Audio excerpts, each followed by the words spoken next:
Buckle up, everyone, because today we're diving headfirst into the legend of the McLaren F1. This isn't just some car, it's an icon, like the ultimate road car. It still makes waves in the automotive world even after all these years. Absolutely. We got a whole stack of like articles, specs, stories, the whole 9 yards about this mythical beast of a car, and we're going to unpack it all, figure out what makes the F1 such an enduring legend, what makes it tick. It's a fascinating story for sure. So here's the thing.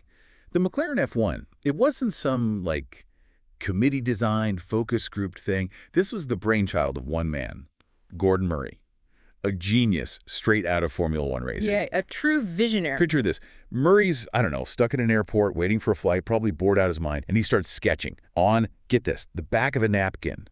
And what does he sketch? This radical, three-seater sports car. That napkin, that was the first ever glimpse of the F1. Crazy, right? It's amazing how these things start sometimes. And you're right, the F1's design was totally radical for its time. What's really interesting is the context. We're talking late 80s, early 90s, right? And all the other supercar makers, they were all about luxury, extravagance, trying to outdo each other with fancy features. Right, yeah. But Murray, he wasn't interested in any of that. He had this completely different vision. He wanted to capture the essence of Formula One, that raw power, the connection between driver and machine, and unleash it on the open road. And man, unleash it he did. I mean, the F1 was unlike anything else on the road. Carbon fiber, titanium, even gold. They weren't messing around with off-the-shelf parts. No compromises. Speaking of radical, and this just blows my mind, the driver's seat, smack dab in the middle, just like a real deal race car.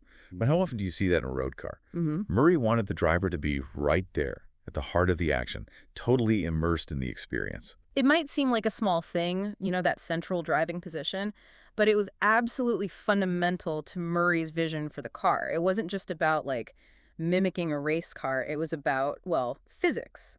Achieving that perfect weight distribution, which is crucial for handling and performance at the limit. Whoa. So it wasn't just about looking cool. There was actual, science behind it. I'm starting to see why they call Murray a genius. Okay, but let's talk about that gold for a sec. I mean, come on. Gold. It wasn't just for show, was it? Ah, yes, the gold. It's true. The F1's engine bay is lined with it. Yeah. And you're right. It wasn't just about bling. Murray, always the engineer, he used it as a heat reflector. A heat reflector? Really? Yeah, gold is incredibly efficient at reflecting heat. And that was crucial because, remember, they used carbon fiber for the body panels. And carbon fiber, well, it doesn't exactly love heat. Now that you mention it, I do remember that carbon fiber is, super strong and lightweight. But I don't think I've ever seen it used on, a barbecue grill or anything. Exactly. It's not exactly known for its heat resistance. That engine bay, it gets incredibly hot. And that gold lining acts as a sort of thermal shield, protecting those expensive and delicate carbon fiber panels. Okay, that actually makes a lot of sense. So every little detail was meticulously thought out. Yeah. But hold on a second. You said BMW engine earlier? I thought we were talking about a McLaren. Did they, just borrow an engine from the BMW dealership down the street? Haha, not quite. This is where the story gets really interesting. You see, Murray was adamant about having a naturally aspirated engine. No turbos, no superchargers. He wanted pure, unadulterated power. He actually first approached Honda about building an engine for the F1. Wait, Honda? Like the Honda that makes those reliable family sedans? That's the one. But remember, Honda also has a long and storied history in Formula One racing. But they actually declined. They politely told Murray that his performance targets were, well, let's just say they thought they were a little too ambitious. Oh, man. So what happened? Did Murray just give up on his dream engine? Gordon Murray. Give up. Not a chance. This is where BMW's M division comes in. They're motorsport wizards. Oh, yeah, the guys who make those, high-performance BMWs, the M3s and all that. Exactly. They shared Murray's passion for pushing the limits of performance and saw this as an opportunity to create something truly exceptional. They really delivered. This 6-liter V12 engine, it was a masterpiece. We're talking 618 horsepower back in 1992, mind you, from a naturally aspirated engine. That's That's more power than most supercars even dream of having today. Okay, I gotta ask, you've said naturally aspirated a few times now. I get it. No turbocharger. But what makes that so special? Like, why was Murray so dead set on it? It all comes back to that feeling, that pure connection between driver and machine that Murray was obsessed with. A naturally aspirated engine, it breathes, the power delivery, it's linear, immediate, just raw and satisfying. You hit the gas and the engine, it just sings. No waiting for the turbo to spool up, it's just instant response. So it's more about the feeling, being directly connected to the engine, that kind of thing. Absolutely. And to get that raw power without forced induction, BMW, they had to get really innovative. They used technologies that were pretty cutting edge back then, like variable valve timing. Okay, gotta admit, some of this stuff goes over my head. Yeah. Variable valve timing. Break that down for me. What's actually happening there? Okay, so imagine the engine breathing. Right. Taking in air, expelling exhaust. Now imagine being able to control the size of those breaths depending on how much power you need at that moment. That's basically what variable valve times does. It's like optimizing the engine's breathing for both low-end responsiveness and high revving power. So it's like having two engines in one. One that's happy, cruising around town, and then bam, another one kicks in when you want to open it up on the track. Yeah, that's a great way to put it. It's that flexibility and control. It's what made this engine so special. It could be docile in traffic, then an absolute monster when you unleashed it.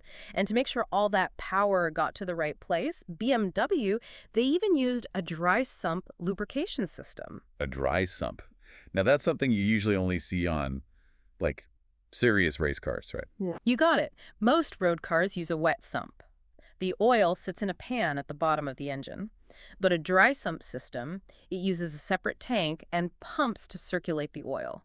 This prevents oil starvation during hard cornering, pretty important in a car like the F1, and it also lets you mount the engine lower in the chassis for better handling. Ah, okay. I'm starting to see how it all comes together. Lower center of gravity, better handling, all that good stuff. Exactly. It's all about balance and control with this car. Speaking of control, let's talk about the F1's handling. I mean, Autocar called it the finest driving machine yet built for the public road, and they weren't exaggerating. Yeah, that's high praise. So what made it so special, like from a driver's perspective? It was everything working in perfect harmony. The engine obviously was incredible, but it was the way the car responded to every little input, the way it just flowed through corners. Drivers, they said it felt like an extension of their own body, that kind of connection. I've always been curious about those doors too. Those dihedral doors, and they don't just open, they practically levitate. Was that just a design thing, or was there some actual method to Murray's madness? Leave it to Gordon Murray to turn even a door into an engineering marvel. Those doors weren't just for looks. They were inspired by the Toyota Serra, believe it or not, and they actually made it easier to get in and out of that tight cockpit. Wait a minute, the McLaren F1, taking cues from a Toyota. Yeah. It might sound strange, but Murray, he was all about practicality. If a solution worked, he didn't care where it came from. And the dihedral doors, they just made sense. So practicality and performance, all in one head-turning package. Classic Murray. But it wasn't just about the big stuff, was it? I get the feeling Murray obsessed over every little detail of this car. Oh, absolutely. Take the F1's aerodynamics, for example. The whole car is shaped to cheat the wind. There's even a small fan at the back that pops up to increase downforce when you hit the brakes. It's those hidden details, the ones most people wouldn't even notice, that really set the F1 apart. And that incredible attention to detail extended to the interior, too. Everything was driver-focused, from the dashboard to the pedals, and get this, Murray even insisted on using gold foil for the heat insulation because it was lighter than other materials. Of course he did. Every gram counts when you're building a legend. It's that never-ending push for perfection that makes the F1 such an icon. I mean, it's kind of wild, right? A car designed back then, still considered one of the greatest. Just incredible. It really is. It shows you what happens when you have, like, a singular vision and a team that's totally dedicated to making it a reality. They weren't following trends, they were setting them. But you know what happens when you create something legendary? It attracts a legendary clientele, that's what. We're talking about people like the Sultan of Brunei owning a McLaren F1. Oh, yeah. The Sultan's F1 collection, it's legendary in its own right. Rumor has it he owned, like, 10 of them at one point. At least. Including some incredibly rare ones, custom-built versions. He even got himself a one-off F1 LM spec car with a, get this, short ratio gearbox. Basically, a race car you can drive on the street, legally. Man, talk about living the dream. But it wasn't just royalty, right? Wasn't Rowan Atkinson an F1 owner? Mr. Bean. He was indeed. Big car enthusiast, Rowan Atkinson. He even used his F1 as a daily driver for a while there. A daily driver. Wow, that's pretty brave, especially for someone known for, well, let's just say, a unique driving style. Yeah, he had a couple of incidents, crashed it twice, actually. But both times, the F1's carbon fiber chassis, it did its job, kept him safe. See? Built to last. It's pretty cool, though, right? Yeah. Seeing the F1 attract all these, like, larger-than-life personalities, Yeah, people yeah. who, they push boundaries in their own fields, whether it's comedy or technology or whatever, says something about the car. I think it's that shared pursuit of excellence that draws people to it. It's like a knowing nod between them, a recognition of something truly special. Well said. So, as we wrap up our deep dive into the McLaren F1, I gotta say, I'm just, like, in awe. It's more than just a car. It's like Yeah. a testament to what humans can do when they set their minds to something. The ingenuity, the passion, it's all there. It really is. And in a world where everything's getting so, I don't know, digital, automated, the F1, it reminds us of what's possible with pure engineering brilliance.